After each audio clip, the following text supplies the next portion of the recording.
Hello guys, welcome back to our 7th Laravel Code Hub tutorial. In this tutorial we're going to go ahead and work on the login, that way we can log in a user and also log them out. We will do that for today. So as you remember from our last tutorial, we created the register so people can register, and as you remember we registered somebody. So I registered John Smith with his email and his password, which has been encrypted. Alright, to waste no time, let's go ahead and get started. First thing we'll need to do is define the routes. So let's go ahead in our routes file here and let's do that quickly. I'm just going to copy this for the register and paste them here. And let me go back here and change this to login. Remember, as Laravel has the built-in auth controller which take care of authentication, basically registration, login, password resets, and logout. We just need to define the routes here. So I'm going to define the post route also. So post login and also login here, and same thing here, post login. Now that we have defined this, we also need to define the logout. So I'm gonna, and these are all in the same group. So here I'm gonna call this logout. Same thing, get logout and get logout. Alright, so now that we have defined the routes, let's go ahead and next thing we will need is the view itself. So under resources, views, inside the auth, create a new file. The reason is inside the auth because that's where the Laravel auth controller looks for its views. It will look inside the views auth folder, and in here we need to have a login.blade.php file. I'm going to go ahead and open the register here. I'm going to copy this because the login will be similar, except we'll be just removing, so I will be removing this name, as we will not need a name to login. And I will change the link to post login, where this is gonna, and this will be login form. The reason we change this to post login, is because the post login will handle when you submit your password and username, password and email. It will basically try to match it and find if you actually do exist, and if you do, it will log you in. So now that we have all this, we have the page itself. So now let's go ahead and go to the nav bar, because we need to provide the link to the login here in order to do that. So I'm going to go to layouts, partials, nav. Simply I'm going to copy this link to route for our register, paste it here to our login, and change this to get login, and change the text also to login, and save it. Let's go ahead and refresh this page, and it should look the same, except when you click on this, we should go to the login page. And let's go ahead and change the text for the button also, because I didn't change the text here, and call the button login instead of register. And refresh it one more time, and you can see that it's logging now. So now that we've had done all these things, let's go ahead and actually log in the user. So to do so, the user, once we click login here, he will be logged in. But how will we know? We should not allow the user to view the login and register after they have been logged in. Instead, we should display maybe his name, a link to where he can post a question in our blogs, forum. So we can put a link to that, and also a link to the logout where he can log out. So let's go in our nav bar here, and I'm going to create those. But how we want to do this is simply, let's say, and here using the blade format, this is the if statement using the blade format. I'm gonna define this, we're gonna have this current user record, and what would this do is it will hold, if the user logs in, it will hold his data. It will be a user object. So we're saying if the user is not logged in, basically if the record is null, there's no record. Let me just do the end if here so we can have this set up. So basically we're saying if the user is not logged in, basically if we do not have a record, this is null, then we do want to display the login and register. That way he can log in and register. Otherwise, what we want to do is display different things. So if he is logged in, if we do have a record of him, if we do have a session and a record, what we want to do is first let's just display his name. So to do that, so what does this mean? Bracket on both sides, Laravel, the blade. What this does, it will actually escape the text. So if somebody puts something dangerous, like he could put a script for his name and it could run on our site, this will escape it. So you don't have to worry about injecting malicious code in our databases, which is called SQL injection.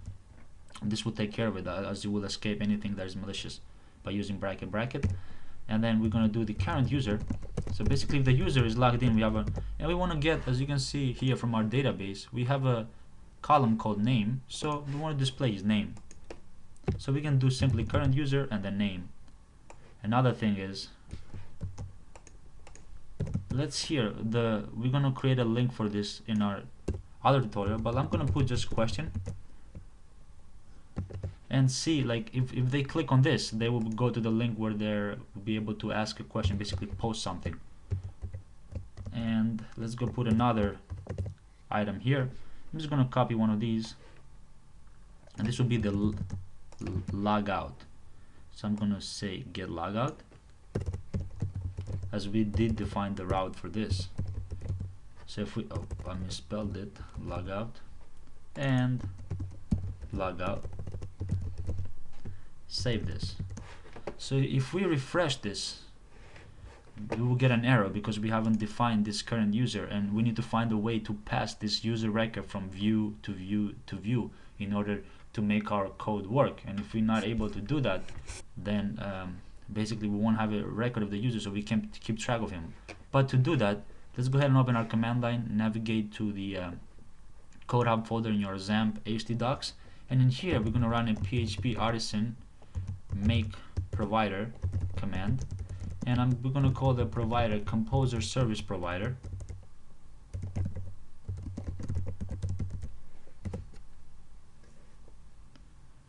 And once this is created, so it has been created successfully there, under the app providers folder we should see this composer provider here. First thing, let's go ahead and use auth. This is the authentication library and also the view. We are including these libraries because we're going to go ahead and use them here. Inside this boot function, what we want to do is type view composer, and then we're going to put an asterisk here, and this means all the views. So pass this record object to all the views that we're going to have a parameter of view, and inside this function here, and let me go ahead and move this like this and make sure that I put a colon here. In here, let's go ahead and type view width. So we want to pass to the view, and I'm going to pass this current user. So and this current user will hold the authenticated user. So by using here the auth libraries and packages, we can use auth user, and what this does, it will give you the authentic. If there's a user logged in, it will get an object of that user and pass it and store it in this current user variable, where we gonna use that current user variable here in our nav and other pages. Basically, what this means, to any page, when just go ahead and grab this authenticated user, store it in this current user variable, and pass it to any view that is in use. That's all this is doing. So every time we create and make a new provider, we need to go and also register this provider in our configuration. So inside config app, under providers here, we need to register this. So I'm just going to copy one of these up here and register this new provider, and that was called composer service provider. Composer service provider, and save that. Make sure you spell it properly and save that. So now that we have done this and we've registered the provider, we should have a record of this user in every view that we go, and we have everything set up now for him to log in and log out. So let's go ahead and refresh this and go to login. As you see here, we're not logged in yet, or registered. So we're not logged in. Well, we have a user registered already, but we can register not user. Since we are not logged in yet, we can you see the login and registered. But if we try to log in, and let me see what was the email here I used before, jsmith@gmail.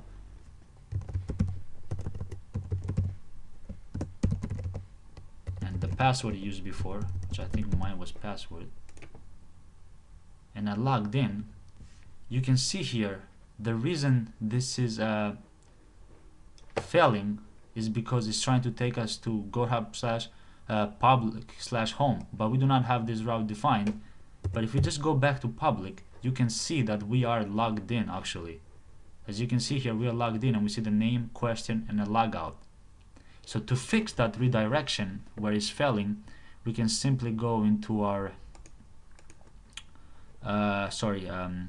app, and then we're going to go to HTTP controllers, and within the auth controller here, we can go ahead and define a variable, and the variable can be redirect to, and you can also tell it which page to redirect to. So once he knows where to redirect, it will just go there. Alright, so let's go ahead and go back there. So auth controller here, and in here we have all of these things going on, validator, blah blah blah blah blah. And I'm going to define this up here, protected redirect to, and this will override the default redirect with this where we tell it to go and redirect. So now that we have done this, let's go ahead and log out first of all, so we can see, like, we should be able to see the login and register again. Once we logged out, we went back home and we see the login and register. So that worked. Let's go ahead and log in one more time and see if that works. So jsmith and then your password, log in.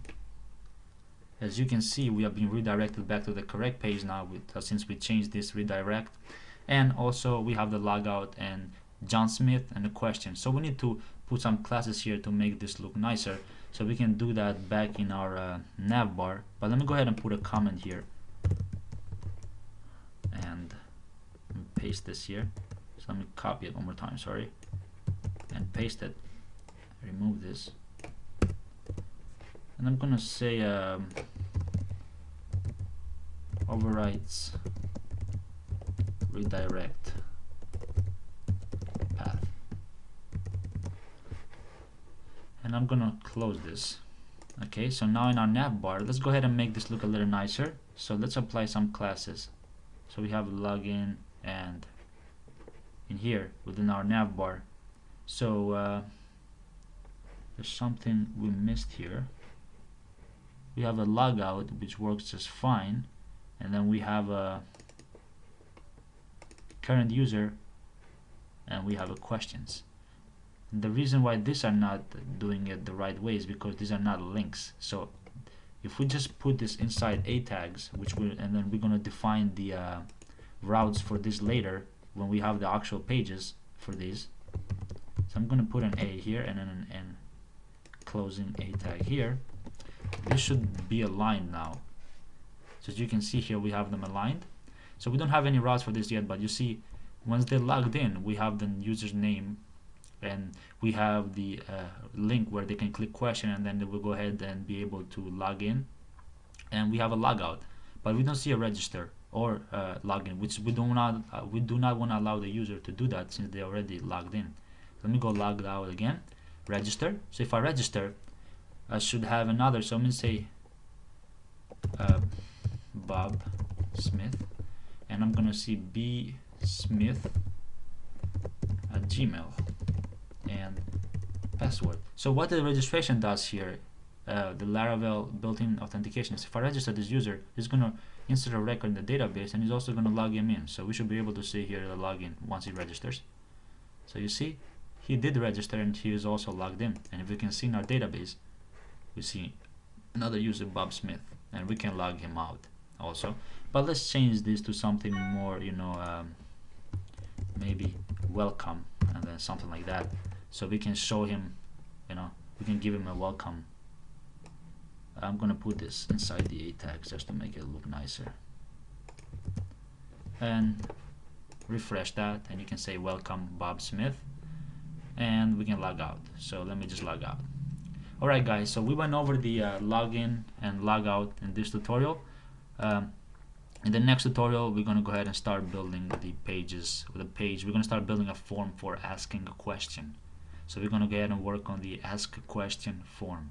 Thank you for watching this tutorial, guys. I hope you liked it, and stick around for the 8th tutorial.